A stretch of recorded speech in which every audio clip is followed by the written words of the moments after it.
Hey there, I'm Sankita and welcome to Vertical Dots video tuning series. In this Premiere Pro tutorial, learn 10 useful keyboard shortcuts and tips that you must know for faster editing. Previously, I have shared a video where I have explained all the tools from the toolbar, how you can use them to save a ton of your time on editing. If you haven't watched that video already, then check out that video too. I have put the link below in the description. For now, let's get started with the keyboard shortcuts.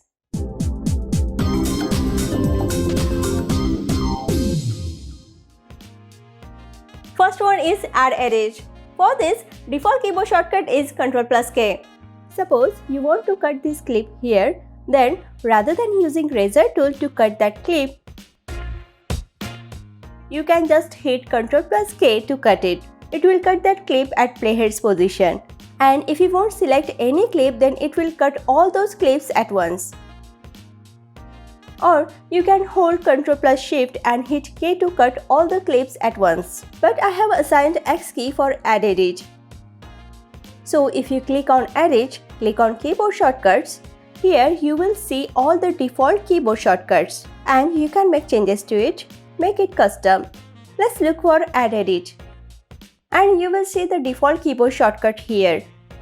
You can click on it, you can assign any key for it. I prefer X key for it. Because you see, X key is assigned for mark clip and I don't use that action much. Click on this cross to remove the shortcut. Now you can just hit X on the keyboard. It will show you the warning that X is already in use by another application command mark clip. And for Add Edit to all tracks, I prefer Alt+X. And here, anytime you can select Premiere Pro's default keyboard shortcuts. Also, previously if you are using Avid Media Composer or Final Cut Pro, then you can use those default keyboard shortcuts in Premiere Pro too. That's super cool, right? After you are done, click on OK to apply the changes. So now whenever I want to cut my clip, I just hit X on the keyboard. And hit Alt+X to cut all the clips at once. Second is Ripple Trim. This one is super useful. For example, this clip is little long, so I want to cut it here and delete this part. But then you will have to move all these clips to fill up the gap, right? So for this action, you can just move your playhead where you want to cut that clip and then hit W on the keyboard. And see, you cut that clip, deleted it and moved other clips to fill up the gap with just one key. So remember to use W for Ripple Edit next. Now if you want to delete this beginning part of the clip, then just move your playhead where you want to cut that clip and then hit Q on the keyboard. You just need to press one key. So remember to use Q for Ripple Edit Previous. Easy way to remember it is Q is on left side, so use Q to delete left hand side part. And W is on right side, so use it to delete right hand side part. Easy, right? Next is Ripple Delete. Default keyboard shortcut is Shift+Delete. Suppose you want to delete this clip, you will generally hit Delete key to delete that clip. But then you will have to select all these clips and move them to fill up the gap, right? Instead, just hold Shift key and hit Delete. It will delete that clip and also move other clips automatically. Better, I have assigned Z key for Ripple Delete action. So if you look at my custom keyboard shortcut layout, I have assigned Z for Ripple Delete and X for Add Edit. These are prime keys. You don't have to move your hand much. So I hit X to cut the clip and Z to delete the clip. Next is Match Frame. Default keyboard shortcut is F for it. I think many editors don't use this that much, but I found it very useful. For example, if I want to make changes in these clips in and out point, I will need to see it in source monitor. So if I hit F on the keyboard, it will open that clip in source monitor. Then I can select new in and out point. And if I hold Alt key and drag and drop it to the timeline, then it will replace the old clip. That's super cool, right? You can double click on the clip to open it in the source monitor. But then you won't be able to make changes in and out points. See, it will shorten that clip. So make sure you use F key to see original footage in source monitor. Next is reverse match frame. Default keyboard shortcut is Shift plus R. This one is very helpful when you are working on lots of B-roll footage. When your timeline is too big, it's hard to remember if you have used any particular shot before or not. For example, if I'm not sure if I have used this shot already or not, then I can just hit Shift plus R. It will immediately show you that shot on Program Monitor, and you can see where you have used it on timeline. Number 6 is Insert and Overwrite. Default keyboard shortcut are comma and period. Try to memorize this one because it will save a ton of your time on editing. For example, if you want to add this clip in between these two clips, then you will have to select all these clips, move them, then drag and drop this new clip to the timeline, and then again move those clips back, right? But instead, you can just hit comma. See, the clip is added to the timeline and other clips moved automatically. If you move this source patching to video track 4 and then hit period on the keyboard, then the clip will be added to the video track 4.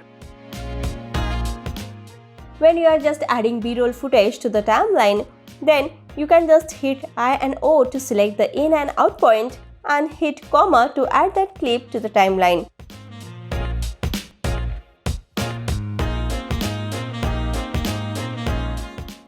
If you want to add clips on track 2, then move this to track 2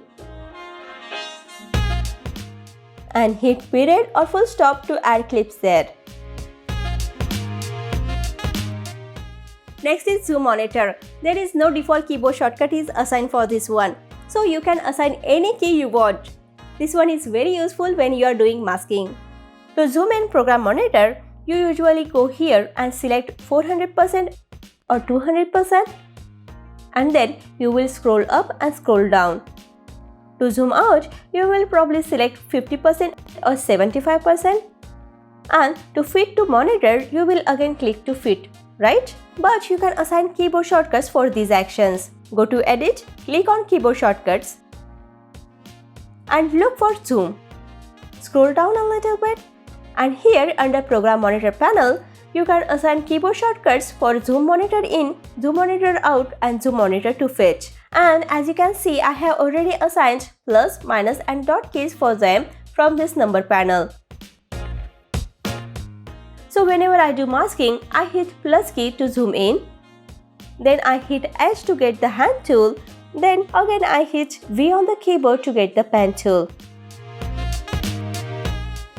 And to zoom out, I hit minus key, and to zoom to fit, I just hit dot key on the keyboard. Number 8 is Maximize or Restore Frame. Default keyboard shortcut is Tilde key. This one is very useful when you are editing with single screen. With tilde key, you can maximize any panel. You just select the panel and hit tilde key on the keyboard. If you hit tilde key again, it will restore the frame size.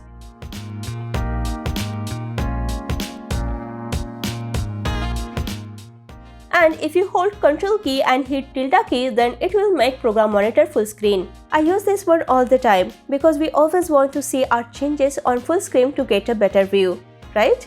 If you press Escape key, then it will restore the frame size. Number 9 is Rearrange Clips. If you want to rearrange clips, for example, if you want to move this first clip over here and second clip here, then you will have to move all these clips and then rearrange them, right?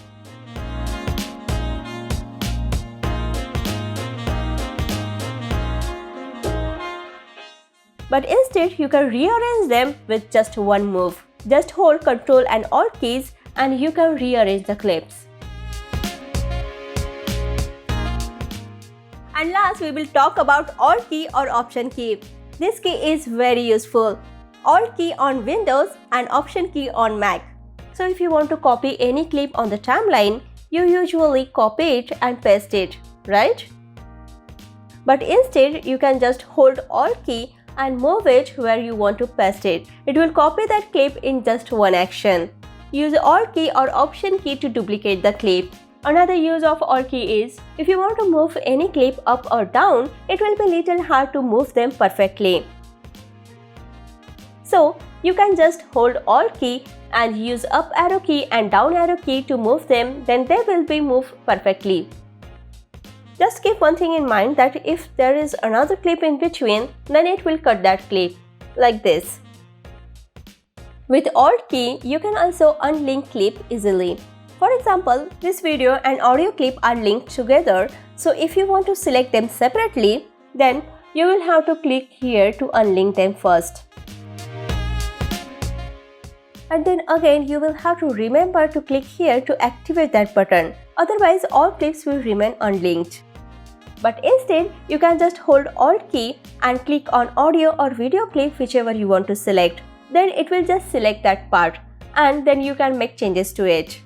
So just hold Alt or Option key whenever you want to select only audio or video part from linked clip.